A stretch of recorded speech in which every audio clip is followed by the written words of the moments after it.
ನಾವು 37 ಜನ ಲಿಂಗಾಯತರು ಇದೀವಪ್ಪ, ನಾವು ಅದೀವಿ ಅಂತ ಹೇಳಿದ್ವಿ.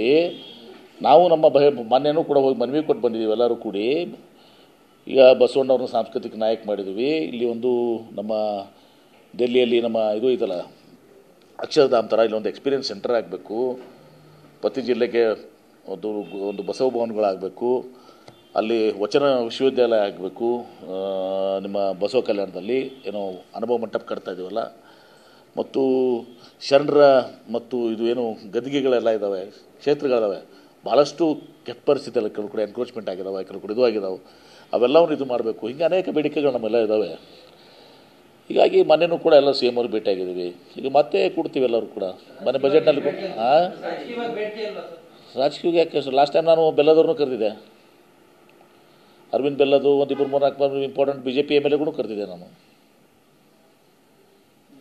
ಈ ವಿಚಾರದ ಬಸವಣ್ಣ ವಿಚಾರದಾಗ ಇಲ್ಲ. ಬಸವಣ್ಣ ವಿಚಾರ ಬರಲಿ ಲಿಂಗಾಯತರಿಗೆ ಕೊಡ್ಬೇಕಂತಿಲ್ಲ. ಬಸವಣ್ಣ ಲಿಂಗಾಯತರಿಗೆ ಅಷ್ಟೇ ಸೀಮಿತ ಆಗಿಲ್ಲ, ಎಲ್ಲರನ್ನೂ ಕರಿಬೇಕು ಬಸವಣ್ಣವ್ರು.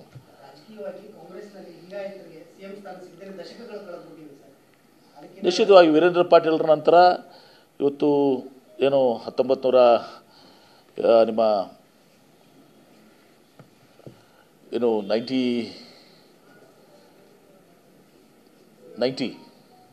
1990 ಅದೇನು ಅದೇ 91 ಶಾಸಕ ಅದೇ ವೀರೇಂದ್ರ ಪಾಟೀಲರು ಐತಿಹಾಸಿಕವಾಗಿ ಅವರು ವೀರೇಂದ್ರ ಪಾಟೀಲ್ ಅಧ್ಯಕ್ಷದಾಗ 168 ಸೀಟ್ ಬಂದಿದ್ದೀವಿ ನಾವು. ಮುಂದೆ ಅದನ್ನು ವೀರೇಂದ್ರ ಪಾಟೀಲ್ ಬದಲಾವಣೆ ಆಯಿತು ಕಾರಣಾಂತರದಿಂದ, ಆರೋಗ್ಯ ಇದರಿಂದ ನಾವು 36 ಇಳಿದೀವಿ.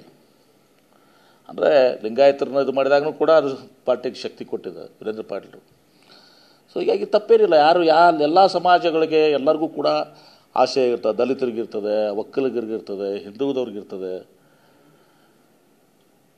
ಎಲ್ಲರಿಗೂ ಕೂಡ ಅವ್ರವ್ರ ಸಮುದಾಯ ನಮ್ಮದು ರಾಜಕೀಯವಾಗಿ ನಮ್ಮವ್ರು ಮುಖ್ಯಮಂತ್ರಿ ಆಗಬೇಕು, ನಮ್ಮ ಸಮುದಾಯ ಏಳಿಗೆ ಆಗಬೇಕು, ನಮ್ಮ ಸಮುದಾಯಕ್ಕೆ ಅನೇಕ ಸೌಲಭ್ಯಗಳು ಸಿಗಬೇಕು. ತಪ್ಪೇನಿದೆ ಅದರಲ್ಲಿ.